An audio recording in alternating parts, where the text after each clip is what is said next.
Hello，廣東歌站嘅朋友你好，我係 Rihanna。今日呢，我要介紹我首新歌《12月限定》。咁呢首歌其實係我好早期寫嘅一首原創嘅歌曲啦，係關於冬天嘅。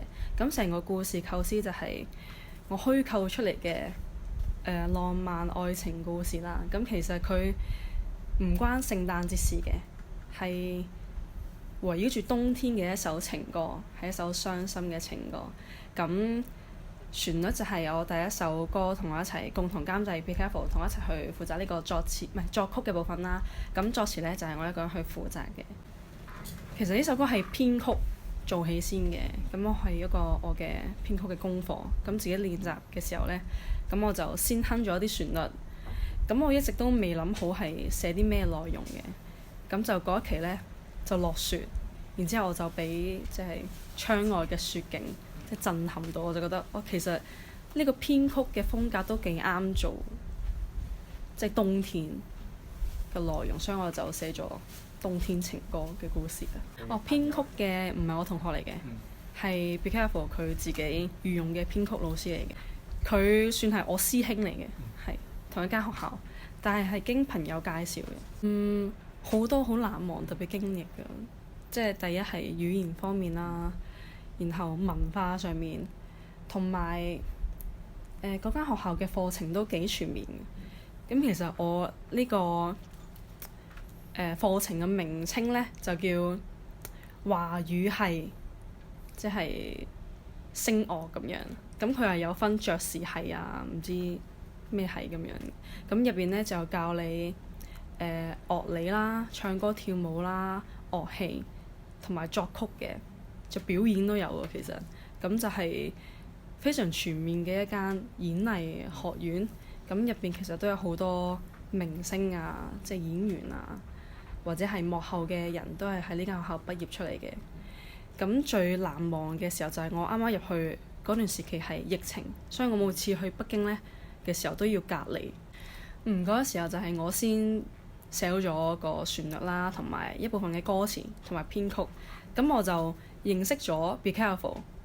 嗰個時候已經係開始想行唱作人路線嘅，同埋嗰個時候都有 I'm Sorry 呢隻歌同埋第二首歌 Don't Wanna Fall in Love Again 咁去俾佢聽嘅。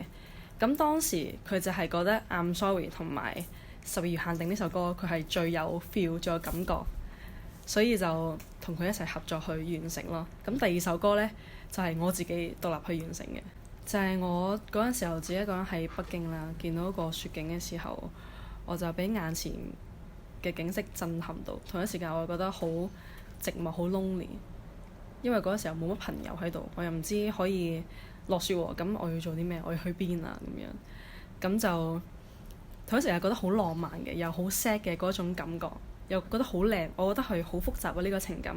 然之後我就開始幻想如果喺呢個冬天嘅時候有一個男仔喺度，我同佢係即係有段關係係發生咗，但係係一個好凄美嘅故事嚟嘅時候，會係點樣呢？就開始自己喺度幻想。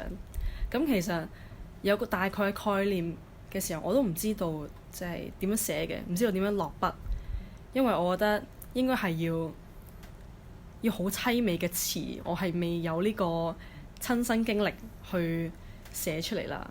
咁就隔咗好長一段時間先完成到嘅。咁過程之中呢，我就同我哥去旅行，去咗日本旅行。咁呢，我後尾先話我想去滑雪喎。然後我阿哥就因為要做嘢，就冇得留低喺度陪我。咁我就自己去咗一個我從來都冇去過嘅地方去自己滑雪。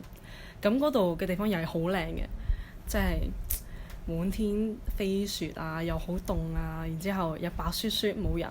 我自己坐喺個雪場嗰度，我又跌低咗嘅時候就覺得我揾到啦，我知道係咩感覺啦。然之後後面就繼續寫落去啦。咁其實外邊寫咗好多地方名或者纜車嘅時候呢，我就將個歌詞交俾 Be Careful， 佢係反對我加呢啲元素落去嘅。咁佢就覺得你寫得太仔細啦，有好多人都未去嗰個地方嘅時候，你點樣去令到大家去共鳴呢？咁我就堅持，係咯，堅持咁樣寫。其實我有諗過嘅，亦都同公司即係進行咗好多次溝通啦，可能都要隔一段時間先會出。但係呢個想法我係一早就有嘅，就係等公司安排邊段時期係出廣東話歌咯。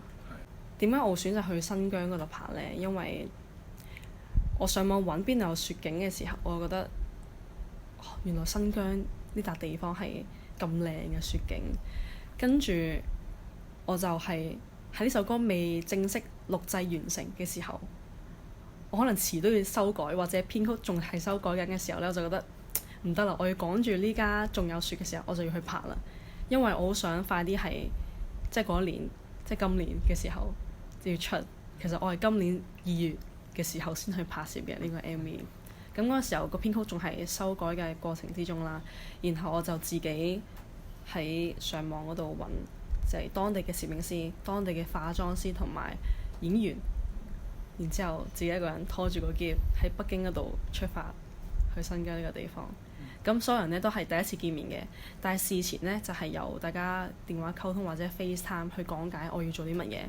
咁個攝影師其實佢唔係真正意義上嘅導演嚟嘅，即係佢係幫一啲去旅行嘅人去即係揸車導遊啊嘅同時，佢又幫佢哋影相。咁我呢就係揾攝影技術最好嘅一個，即係同我去完成呢件事啊。零下20幾度，係咁。